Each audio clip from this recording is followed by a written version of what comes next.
I was sitting with Randy and Tobias in the security shack, telling them about what I had overheard at the banquet. It was a couple of days after the revelry had ended, and as my head cleared some, I began to remember what I'd heard and thought I might need to tell someone. "I can't believe it," Tobias said.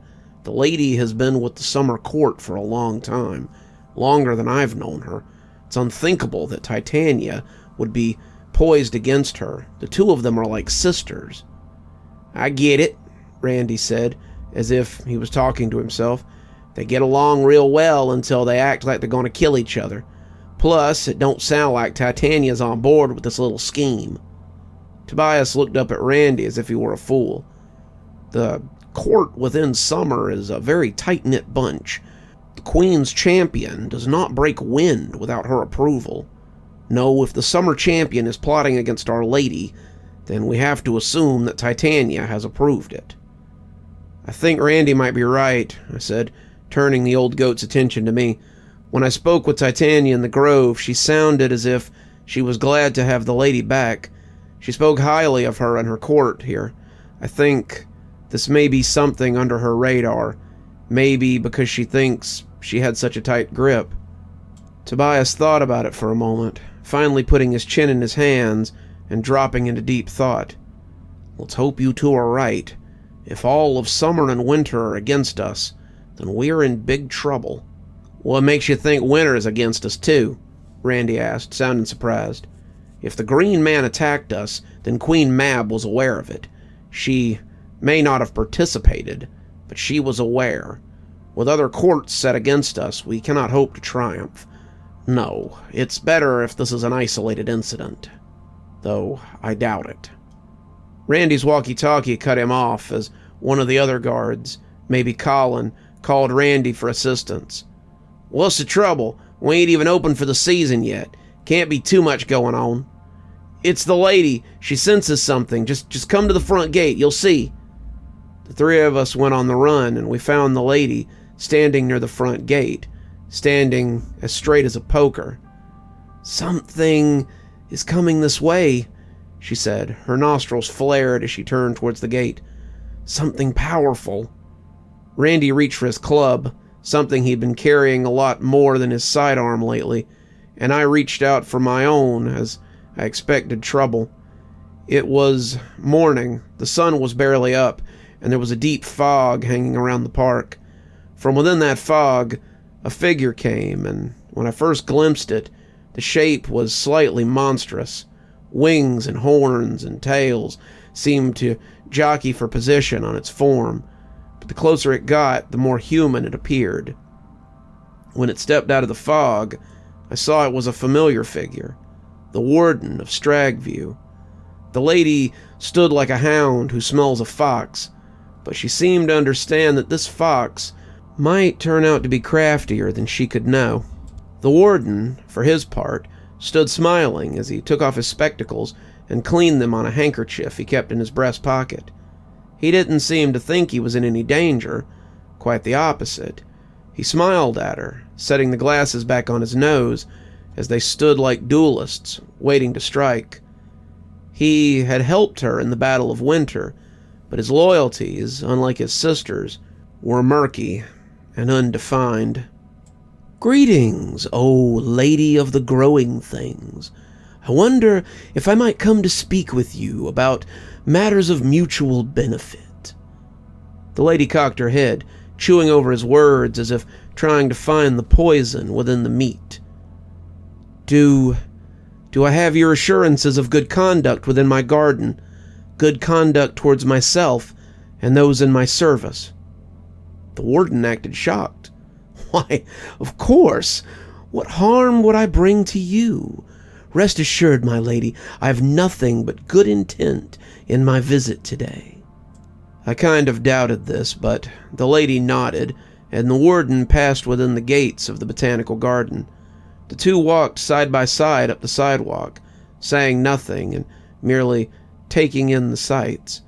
Randy and I kept a close pace behind them, our clubs still out, poised to jump to her defense if the need arose. "Are all your guests treated to such an entourage?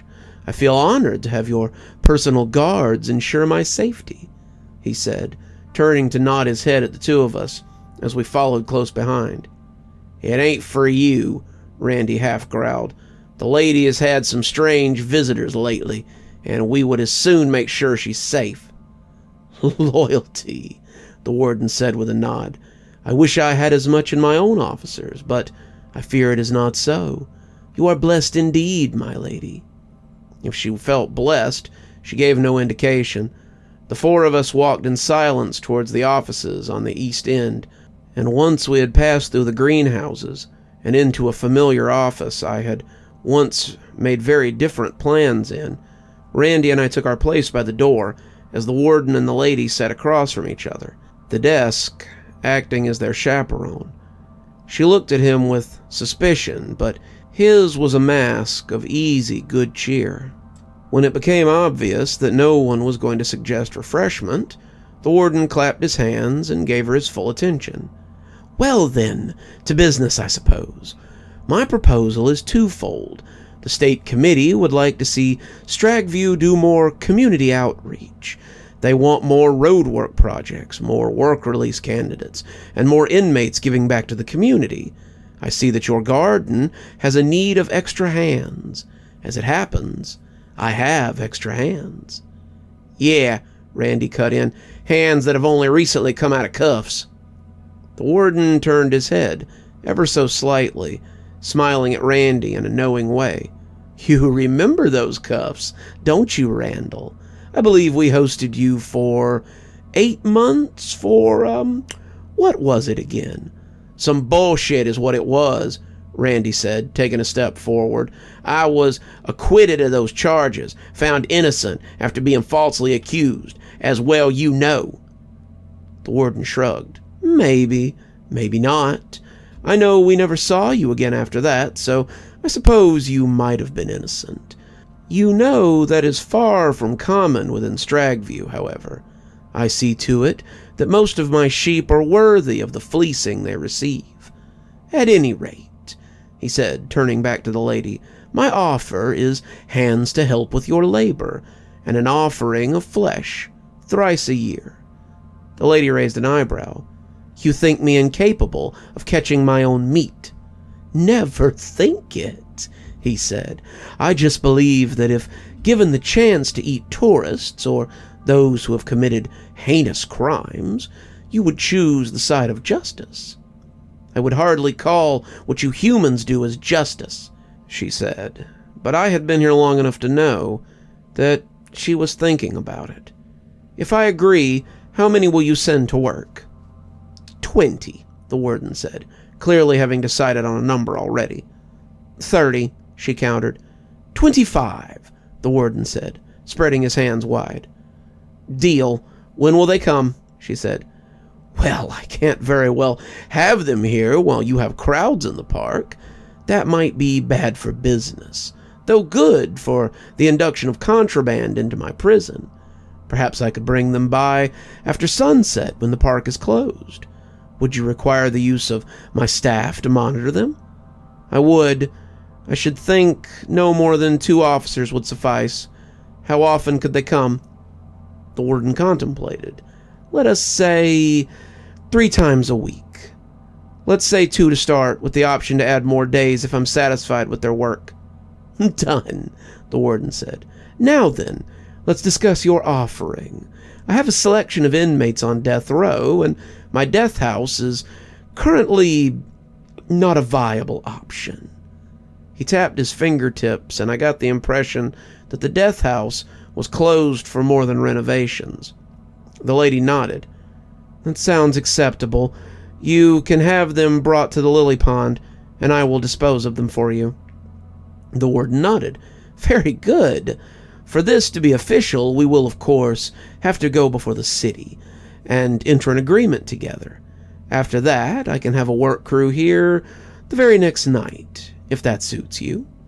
The lady nodded, a motion slow and contemplative. "And the first offering?" He scratched his chin, pretending to think about it. "Tomorrow night?" She nodded again. "That sounds wonderful." The warden rose, offering her a hand.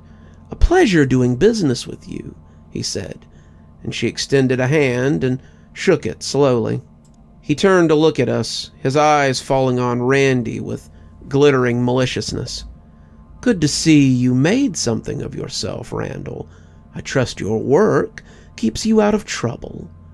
Randy didn't answer, but I heard the wood creak as he gripped his cudgel much too hard.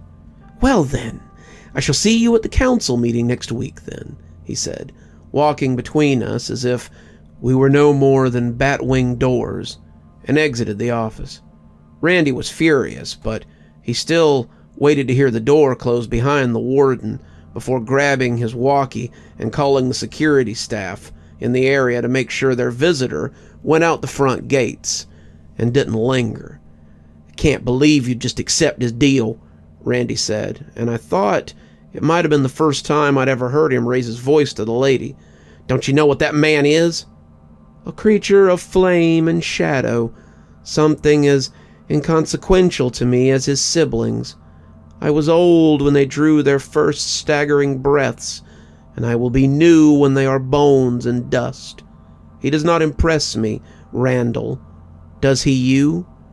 Is that why you are so frightened of him?" "Frightened?" Randy breathed the word out like it was bitter smoke. "Frightened of who? That old goblin? Never was and never will be," he said, but I saw the truth. Beneath the bluster and bravado, there was a scared man who was barely out of boyhood, and another man who towered over him like a monster, and still scared him when he thought back on those troubled times. Regardless of what he is, he offers us something good, and he will mean I have to take fewer of our customers, something I know you have never liked. Those sentenced to death by your people are also guilty for a near certainty. Is it not so?"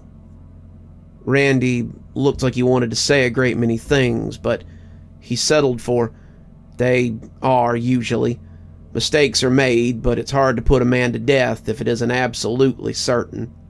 "Then it shouldn't matter if we take them. Their sacrifice will make us strong, and that strength will help us fight the fights to come." Randy looked away, not seeming to like the taste, but accepting the draft. "Go, and make sure our home is secure. I will have need of you both very soon.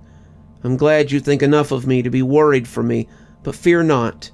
I have been getting the better of creatures like this warden for longer than either of you have been alive. The old hyena is not as crafty as he thinks he is, and he will find me less naive than he believes me to be." We left then, bowing low, and it seemed we had a new ally, for better or for worse. "Keep your eyes peeled, kid," Randy said to me as we came out of the building and into the sun. "Seems there are enemies everywhere these days, and we have to be on guard." We parted ways then, going about our individual watches. It appeared we had some things to prepare for before tomorrow night's execution. You're still here. Thanks so much for joining us for tonight's spooky tale. If you'd like a little bit more spooky in your life, why not click on one of the videos that appears at the end of our story, or maybe head on over to one of our playlists where you can get your fill of spooky content. If you like your spooky a little more tactile, I've got a new book that's come out. If you'd like your own copy, there's a link below in the description where you can get your own copy of my spooky book. If you like what you see here on the channel and think you might like to support in a more monetized way, then why not come over to Patreon or become a member on YouTube? Speaking of, let's go ahead and thank our members now. Thanks to Civ Garstad, Unicorn Hollow, and Army Dude for being our spooky ghost contributors. Thanks to Janet, Lee Kendall, Saikat, Ronda J, Sue Casper, and Valinator for being our spooky skeleton contributors. And thanks to Oh Snap, Hi Stacy, Winter, Xaronan, Stephanie Carrington, Tyler Parker, Cinnamon Fox, Grim Reaper, TomBoiTopUwU, and Queen Sheebah for being our ghostly reader tier contributors. And a big thanks to Scott Donahue for being our Ghostly Writer tier contributor. Thanks, everyone. We just couldn't do the show without you. If you'd like to support the channel, then come on down to Patreon or become a member on YouTube. Spooky Skeleton tier contributors, that's our $5 tier, get their spooky 12 hours early at 8:30 a.m. as opposed to 8:30 p.m. My time, of course. And while Ghostly Reading is only a tier that's available on Patreon, you get a signed copy of my book anytime I write one on your doorstep in, hopefully, a timely manner. If you'd like a book, we have many on Amazon. I've got links below if you'd like to follow those. Should get you to my page so you can buy any one of my 8 books I believe we're up to now. I'm sure they'd look really nice on your shelf, and I'll sign them for you if you can find me out in the wild. And as always, thanks for stopping by. Dr. Plague, signing off. Have a wonderful evening.